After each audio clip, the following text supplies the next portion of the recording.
Thank you, Nathan. Yep, so I've been at EnviroLogix for 10 years. Did 6 years in R&D, 4 years in marketing, still in marketing. My current role is to charter new cases, business cases for GMO and mycotoxin product development and support the commercialization of that. Here today to tell you a little bit about how the GMO testing actually works at a very high level from the biology, and then more specifically about the testing technologies and how they're used to enable the non-GMO markets. So I'll jump in and please type any questions in the chat. So there are many challenges for detecting GMO in corn. Some of these come from the market. So there's different end customers that have different requirements. So you really got to know who you're selling to and what their requirements are. From a grower's perspective, it's, what elevator or processor am I selling to? And really understanding what type of test they're going to hold you accountable to. And if they have a specific threshold that they're looking for is very important for the grower. So for example, the non-GMO project, they have a 5% cutoff in feed. However, if you're selling to a feed mill directly, they may have a 3% cutoff because they want to create some room for error when they actually go to aggregate the grain and transform that into a finished feed. So it's very important for you to know your buyer and know what they're testing with and know their thresholds so that you can be aligned with their testing protocol, so there are no surprises when you go to make that delivery. The next challenge is, when we think about GMO testing, it's to support the entire supply chain that enables that value-added product that has that differentiated label and that claim that's backed up by testing. So the type of tests that are available, the DNA tests or the protein tests, they have different characteristics that lend themselves for use at different areas of the supply chain. So some of these areas quickly could be testing of the corn seed itself for purity, testing at a probe stand to judge purity before putting it into a bin. So you have your options depending on what type of test you want to use. And those options, and usually the test is determined by the need for speed. And we'll go into a little bit more detail around what's the appropriate test by the use occasion. And another challenge with corn is that there are a lot of traits that are commercialized, multiple modes of herbicide tolerance, multiple modes of insect resistance, and multiple quality output traits, whether that's drought tolerance or expression of amylase from anagen corn. So there's a lot of different traits out there. The actual end markets, whether it's an export or the non-GMO project, they may have different requirements for what they actually test for. So being able to develop a test that is comprehensive and supports the particular label can be difficult when it comes to making it cost effective. And so this is very high level challenges, and we'll start with a few slides that take a high level approach of explaining what's actually happening with the GMO, and then build in the complexity, take a look at the testing technologies themselves, and ultimately what you should do as a grower to make sure that you receive the premium that you worked hard to get. So what is a GMO? Genetically modified organism. The goal of creating GMOs is to overall increase your productivity, increase your yield per acre. How this is achieved is that by looking at the traits of other organisms, so bacteria or fungi, they may find some genes, which is DNA, that express certain proteins, which is shown here in green, that have interesting properties that a plant could take advantage of if the plant were to express that protein. So for example, Roundup Ready corn, that gene was taken from a different organism. It expresses a specific protein. And what that protein does, it deactivates glyphosate once it's sprayed on the plant. So therefore, it enables tolerance of glyphosate. So DNA, there are DNA tests and there are protein tests. The DNA test is called PCR. It just stands for polymerase chain reaction. It has a long time to result, and it requires some sophisticated instrumentation to be able to run that analysis. The proteins can be detected by strip tests. It's very similar technology as the pregnancy test, where you run a fluid up a porous membrane, and there's some binding that occurs, and you see a line develop. And with protein tests, the intensity of the line correlates with the amount of protein in the sample, which therefore correlates with the amount of contamination on a percent weight basis. So it's important to note that the two types of tests that's used by the supply chain are looking for different actual substances. The DNA test is looking for that foreign piece of DNA, and it's amplifying and detecting that specifically. Whereas the protein tests look for the protein that's expressed by the DNA, it's coded for by the DNA, and it quantifies the amount of protein present. And depending on where you are in the supply chain, you may favor the protein test because it's fast, or you might not be able to use the protein test because you've started to process your corn, and now the proteins have changed shape considerably, and the protein test will no longer work. So if you think of testing anything that's been heat treated or closer towards that end product, say it's a tortilla chip, the protein test will no longer work because that corn has been significantly processed to the point where these proteins no longer look the same. A little bit of nomenclature. There are traits that are monotrait lines, meaning there's only one GMO in the trait or in the seed. An example of that would be Roundup Ready 2 corn. It usually has one trait associated with it, such as herbicide tolerance. And then there are stack traits, which just means that there's more than one GMO trait being present. So an example of that would be BT Double Pro. Trait stacks can be only herbicide tolerance, so where you have multiple modes of action for various herbicides. So that could be Roundup and Liberty stacked because you don't have insect pressure. Or it could be with multiple modes of insect resistance. And over the years, the adoption of stack traits has significantly increased. And the need for that is based on the evolution of weeds and the actual pests of the cornfield. They're developing tolerance to only one of the specific herbicides or multiple forms of the herbicides. So one strategy to try and keep those fields clean and the harvest or the yields high is to stack them up, and they tend to work better and eliminate some of those resistances.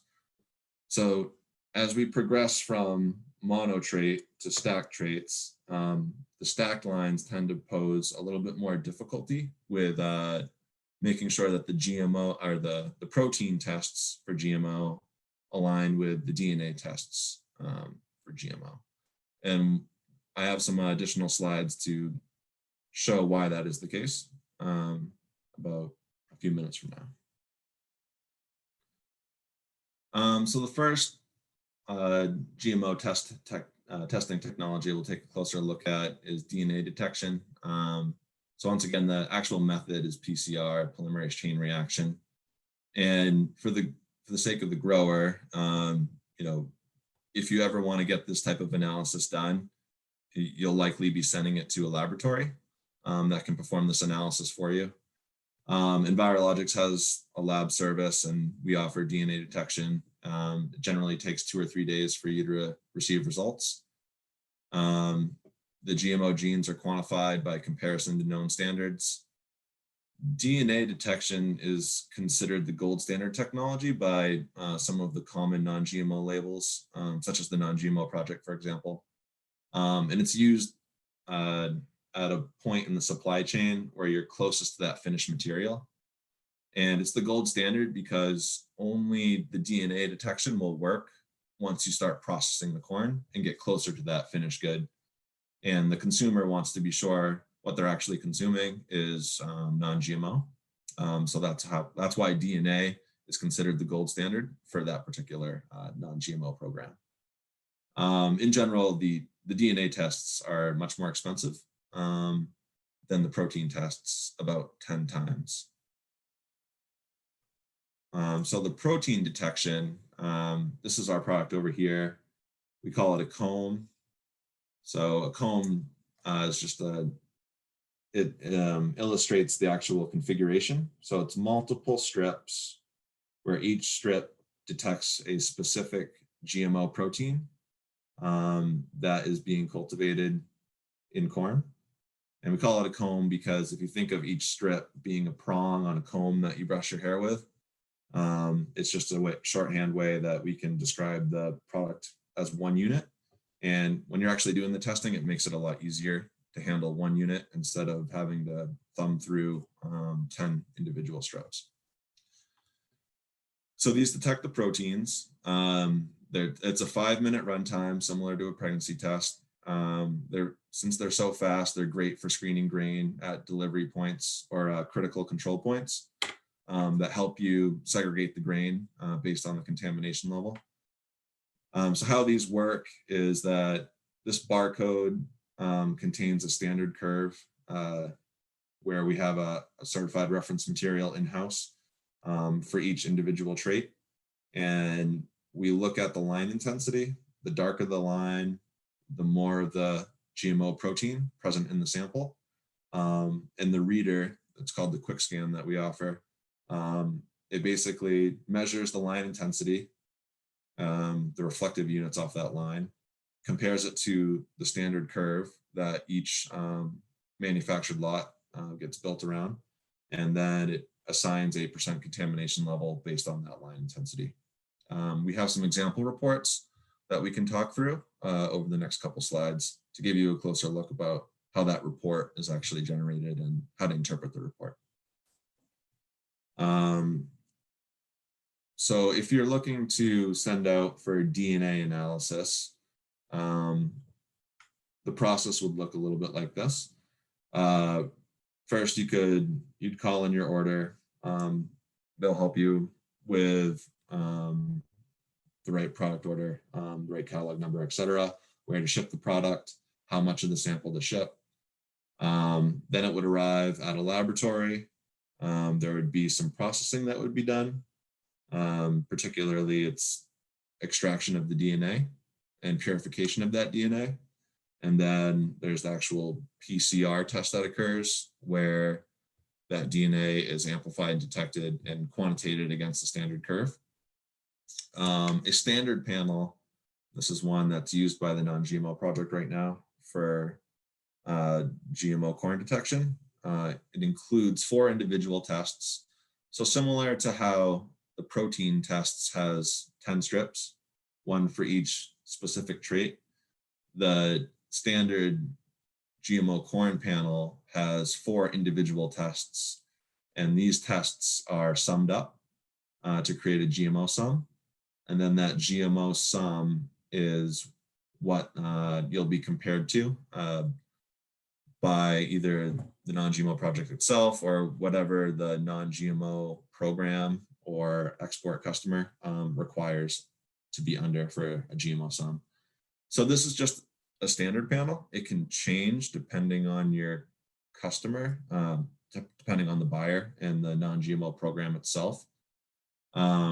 So the names are going to look different too, because they're detecting events and not the protein So for example, or they're detecting genetic sequences rather than the protein. So MIR162 expresses a specific protein. I can't remember off the top of my head if it's VIP3A or if it's modified Cry3A, but that encodes a specific protein. Whereas some of the other DNA tests like CMV35S, that is a piece of the DNA strand that is commonly used across many of the GMO traits out there. So it can capture a lot of the contamination. There's a slide that compares the 10 traits on the comb to this PCR panel coming up, and you'll be able to see how it can capture various traits by using one genetic sequence. So what does the protein test look like? After collecting a representative sample, which to do it right takes some time, multiple locations in the truck need to be probed. You need to get a size which is representative, grind it, take a subset of that.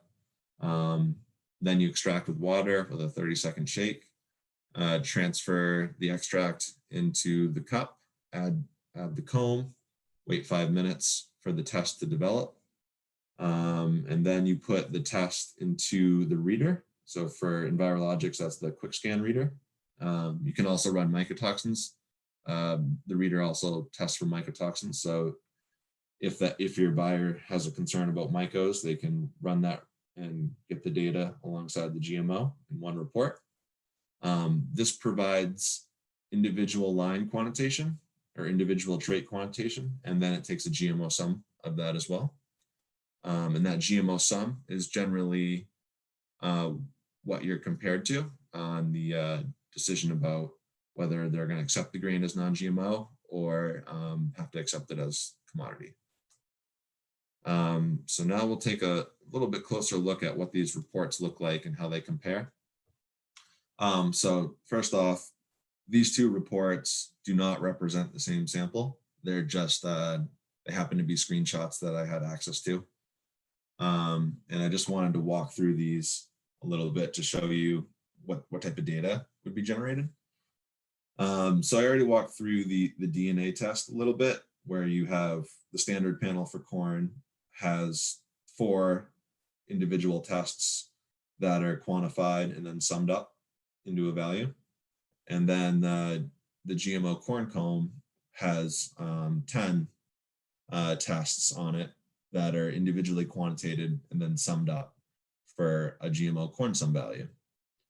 So generally, depending on where you are in the supply chain, these GMO sums are going to be the ones that are compared to the acceptance level. And then the decision is made at that specific point, typically either with the protein test because there's a need for speed, or with the DNA test because it's a complex sample, it's been processed. And the only way to really find out if there's GMO in there is to run a DNA test. So we often get the question, do DNA and protein tests provide the same result for the same sample? And in some cases, yes. In some cases, no. It depends on how that sample is contaminated. But generally speaking, protein tests are a conservative screening tool. And they will provide results that are equal to or greater than the DNA test. And this ensures that bins are kept below threshold values and gives buyers confidence to aggregate grain and then process large batches of grain in non-production GMO and production non-GMO runs. So if you look at a data set, it doesn't match up 100% correlation. So for example, protein tests will give you a value that's less than the DNA result 20% of the time. Will give you a result that's in line with the DNA test 40% of the time. And we may slightly overcall sometimes, maybe 40% of the time. So we are actively trying to figure out how we can bring the protein test closer to the DNA test. And we just launched our lab service, and we're thinking that we'll be able to use, if our customers allow us to use their samples for R&D purposes, we'll be able to use that data that we're generating in our lab service to compare it to our protein tests, our combs, and come up with mathematical ways to normalize the two. So that's something that we'll be working on the next coming years, trying to bring any discrepancy to a closer agreement. But fundamentally, why do they give different results? To answer that is a bit complicated, and it involves some advanced concepts from biology. But at a high level, the reason is due to all the stacking that occurs in GMO corn, and then how those stacks can contaminate non-GMO corn. So if you look down at the panel here, the DNA standard panel, this CAM V35S is a common genetic element that is in the genes for Cry1, CP4, Cry3, Cry1F, PAT, Cry34, and Cry2. So in some cases, there's contamination, say that it's a stack of herbicide tolerance traits. So you have your Roundup and your Liberty, which is the PAT. In this case, we would call that correctly. It'd be 1-to-1. But in other cases, there might be only 2 35S's present in the stack, but we're detecting 3 proteins. So we'll have a tendency to slightly overcall it. The problem is that we can't say for sure where this 35S is coming from. So that's why we tend to give a conservative answer. So that's a bit of a complicated explanation. I'm sure there'll be some questions on that. So I'm happy to come back to that after the presentation is wrapped up. Okay. So the right GMO test type depends on your need and the use occasion. So if you're just looking for a result, if you just want to send out to a lab, you actually have both options. You could do the DNA test or the protein test. So if I was a grower of grain, I would want to send out to a lab and get my grain screened by the protein test, knowing that the protein tests, so that's the combs or the strips, those are the ones that my buyer as a grower are going to use to evaluate the purity of my corn. I would ask for the same type of protein test if I'm buying corn seed to be done, because I need to know that whatever I plant is at the right purity level as determined by the protein test, so that there's no surprises when I go to sell it, assuming I don't get any contamination during the growing process or transportation process. So if you're doing a DNA, why you'd want to send out for a DNA sample is if you're primarily a processor, which comes down to some of these milling products in the finished food or finished feed itself. The protein test simply won't work there because the processing changes the protein shape too much and the results can no longer be trusted. Some of the other reasons why you would go with a protein test, it's because it's less expensive, about 10 times less. And the actual equipment, so the quick scan reader that reads the GMO and the myco strips that EnviroLogix makes, those are measured in the low thousands of dollars, where a PCR machine, a thermocycler, costs tens of thousands of dollars. So that plays a role in deciding what system to invest in. And then also the speed. If you're trying to segregate grain based on the point of grain delivery, DNA testing, it doesn't fit the use occasion or the need. So to sum that up, it's time to result, the sample itself, and the cost of the test that determine how I'm going to evaluate whether the sample contains GMO or not. But ultimately, in addition to these factors, there's also what you need to do to conform with any non-GMO program. So the non-GMO project requires PCR testing for these, for say, for example, corn gluten meal or any type of processed material to get that butterfly label. So there are some standards that, and also export customers that will say, I need the final screen to be PCR or a DNA test. So since this webinar is to support growers and make sure that they have good guidance on how to grow non-GMO and to earn that premium that they work so hard to get, we put together a quick slide to discuss that scenario.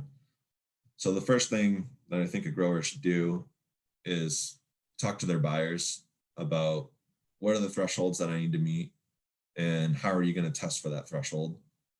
So once you understand that, then you can go to your corn seed dealer and you can say, these are the requirements I need to hit. Knowing that when I grow, I am subject to a little bit of risk of additional GMO contamination. I need some wiggle room in my purity level. So for example, if you're being held to a 0.9% GMO sum, then I don't think it would be a good idea for you to buy seed that is 99.1% pure, because that gives you no room for error during your growing process. You would want to go with something like 99.9% pure. However, if you're selling to a feed market that's non-GMO, and the threshold you're being compared to is 3% or 5%, then a 99.1% purity level on your corn seed should be okay. In addition, you should ask your seed dealer how they're assessing purity, knowing that ultimately you're going to be held to the protein test. So using more specifically the EnviroLogix corn cone, if you can figure out exactly what that test is, you can do some pre-screening of the corn seed itself to make sure you're at that right purity level before you invest all your time in planning it and growing it up properly. You'll want to follow the good guidance from Tony and Craig around best practices for keeping your cornfields clean. When you go to harvest it, store it, and transport it, you'll want to pay close attention not to have any commingling with GMO grain, and also GMO soy. So the protein tests, the strips and the combs, those detect traits or the proteins that are from GMOs, and some of those GMOs are also present in soy. So DNA tests can be specific enough to say the DNA I'm detecting is from corn and it's a corn GMO trait. The protein tests are not that specific. They just say, I see a GMO and here's the level that I see. It won't tell you whether that GMO comes from corn or from soy. So you got to be careful about having some commingling with soy as well as you store and transport your grain. And if desired, you can do some advanced testing before you invest in the freight to move your grain to the buyer.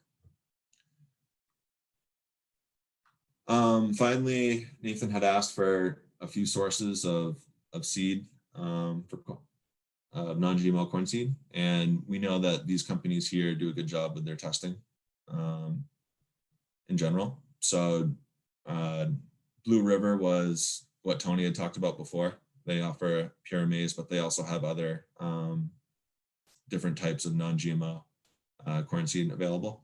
And Albert Lee they offer a couple different purity levels. They offer 99.9% pure and 99.1% pure.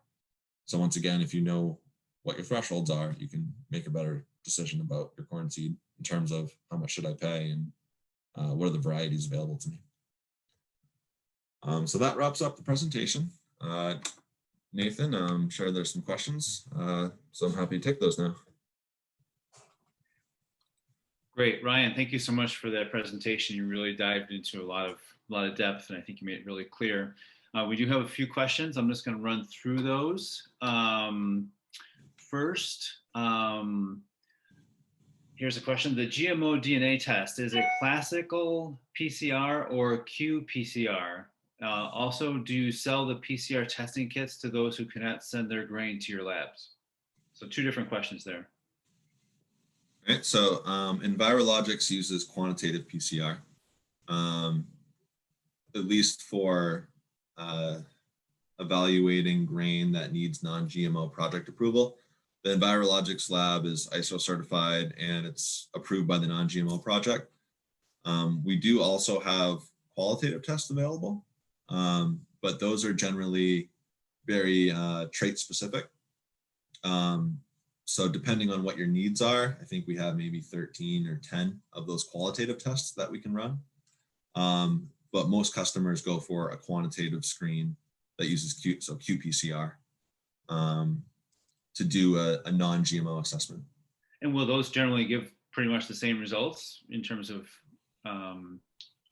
is there much deviation in what they find? So the quantitative tests give you a percent value, Okay. Where the qualitative ones will just give you a yes/no answer. Okay, got And it. so it depends on your seed pool size. Got it. There are statistical methods. So a lot of the seed producers themselves, they use a tool called SeedCalc8, and they have statistical models where you could test, for example, 30 seed pools of 100 corn seeds. And if they all show up negative, then you can say that my grain is 99.9% pure. But if one of those pools gets a positive hit, just a yes/no positive hit, then that purity level goes down to a certain interval level. It might be 99.6. So that's an approach that usually seed producers will take, because they want to be able to use that statistical model to really ensure that their germplasm is clean. Got it. And then what about the other question? Do you sell PCR testing kits to those who cannot send their grain to your labs? No, we do not. And that's generally because the capital equipment, a lot of our customers don't have thermocyclers, which are tens of thousands of dollars. Okay. And then the purification equipment as well. It's a very significant investment. And it's also, it takes a trained, usually either a tech school or a bachelor's degree to actually execute a PCR assay. So that's why it costs 10 times more. Okay. We also have a question from Angie. How do you get a representative or reliable test of seed lots prior to planting, especially when the seed lot can be split into multiple bags or units? Does that make sense? Yes. I think you have to work with your corn producer to build that level of confidence. I see that I'm purchasing this lot of seed. Can you show me the C of A for the non-GMO, the certificate of analysis for the non-GMO test that was performed on it? If you want to, if you're already at the bag level and that's not available to you, then you have to sample a little bit out of each bag. And I don't know off the top of my head what that model would look like, but it's something that I could probably do some research on and provide some guidance at a future date. Excellent.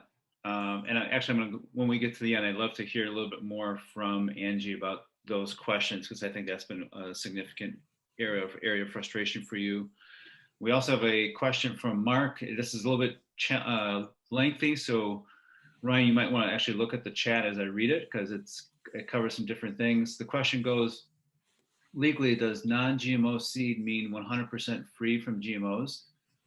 Post-harvest test led to 7 to 19% GMO from our non-GMO seed local seed company. We still had seed in unopened bags, and they tested 1.5 to 3% GMO contamination. What recourse do I have with a seed company? Have all the printout documentation?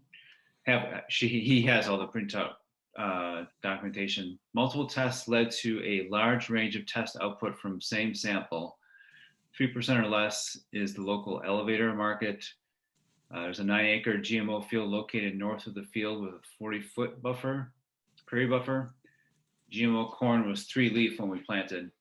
So first I'll have Ryan jump in, and then maybe there might be someone else like Tony who might want to jump in too. But why don't you go ahead, Ryan, tackle your part of what you think you can answer in regard to that question. Okay. So I don't know about legal recourse. And so for non-GMO claims, at least at the consumer level, there are regulated. Some of the claims are regulated, some of them aren't. By regulated, I mean in order to actually put the non-GMO project label on your consumer product, you have to have performed some level of testing to do that. What about? Oh, go ahead. I'm sorry. Keep going. Sorry, there was so much there. I actually don't have the chat in front of me. I gotta find that. Okay. Can you remind me the next part of that question? Well, it sounds like he's had different levels of post-harvest testing results. Everything from 7 to 19%, also 1.5 to 3%. Gotcha. Andy, could I actually ask you to jump in? Because Ryan was talking about sort of the consumer level, someone who's buying it to use for either feed or for making something for human consumption. Have you found any standard around what the level needs to be from the seed supplier?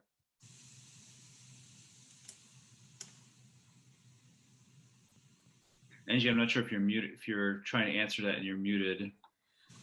You're asking me about the seed supplier and what level that? Yeah, is there do you know, like, is there a legal standard for what level of GMO contamination a seed supplier can have in their lot while still being considered organic? I know, I think that's a good question. It's funny because as this is going on, I'm getting notices from my local seed supplier saying he wants to come out and bring some seed for testing. He's like, I'm getting it in. Can I bring it out? And it's making me think, boy, we need to talk about how he's pulling that sample. So that kind of brought up my question. But yeah, I know we've seen all kinds of things, and he kind of leaves it up to us on, do you want to take it or not? You know, but I think that they do have some standards that they're supposed to follow. But I think it also, though, depends on, you know, like you mentioned, Albert Lee Seed says, you know, certain things about their certain hybrids of, you know, non-GMO, that they're pure maybe, or guaranteed purity. So I'm kind of curious, you know, to know, how are they backing that up? Yep. Right. And if you asked for a certificate of analysis, I think they would be able to produce that for you. That would be a good thing to know. I know that company does testing, so it's just a matter of working through the organization to get that result in your hands. Yeah, so it seems like Mark might have had some contamination issues after he planted. If he jumped up from, assuming the pre-harvest or what was tested in the bag is representative of what was planted. That's a big assumption, since we don't have the pre-plant representative sample to test. Yeah. Mark, jump in, and as long as you can keep it concise, but jump in, because I think it would be helpful to hear from you. Or is this Craig? It's Tony. Tony, sorry. Tony, go for it. I think that you also have to think about, so if you're 99.1% pure in your seed coming in, and you're planting at 30,000 plants per acre, that's 270 GMO contaminated plants potentially that you're planting in that acre. Each one of those tassels is going to produce tens of thousands of pollen grains. And so even if you have a low percentage going into the ground, that can contaminate surrounding. So each one of the 300 kernels on that GMO ear is going to test positive, but then every pollen grain that goes out and pollinates a kernel in the neighboring section of the field, every time you have a successful pollination there, that will contribute to your test result and elevate that. And so the difference between a 99.1% in your seed going in is 270 plants potentially contaminated versus a 99.9%, which would be 30 plants at 30,000 plants per acre. And so you have to think about that. That's a seed going in the ground that's going to produce an ear with 300 kernels, and it's also going to produce a tassel that can pollinate your surrounding ears, which will elevate that from what you actually test in that seed bag. Got it. All right, so I have two questions, and I think this is a significant part of the conversation, but I also want to get on to Craig as well. Number one, the certificate of analysis that you mentioned, Ryan, is that something that any seed supplier should be able to provide? If they perform testing, then they Oh, should be able, they should have that result. If they can't provide a certificate of analysis, then I would be worried about the claim that they're making. How do they know that it's non-GMO? okay, got it. And then Mark, do you want to jump on just for 1 minute and describe your situation, just in case Tony or Craig or Ryan or Angie could kind of give you a little feedback, just very briefly?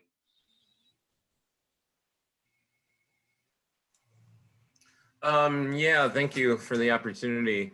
I guess it's frustrating to be at this point. We've been growing corn for some time. This is our first failed crop that we've ever had.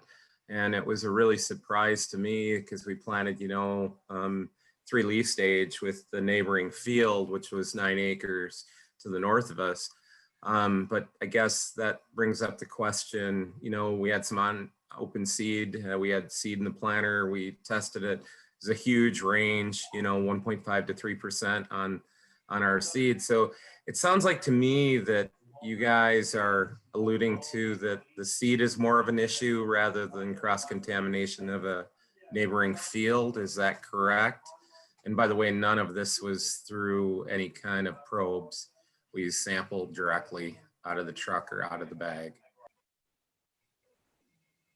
From my standpoint, it sounds like you did a lot of the right things, right? So you didn't go by planting date. You looked at the emergence and the V stage of the crop that was neighboring you.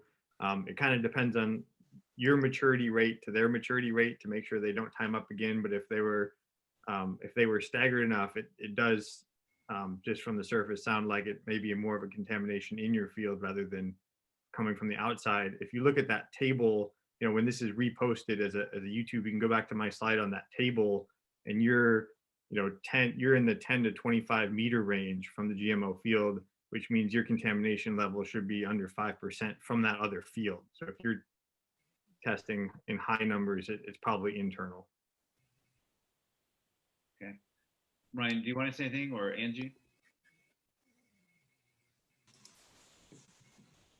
I guess I just keep thinking it seems like a slippery slope to me, because it's all you're totally relying on the seed company to do accurate representative testing of their lots, and so they can provide you with that certificate analysis.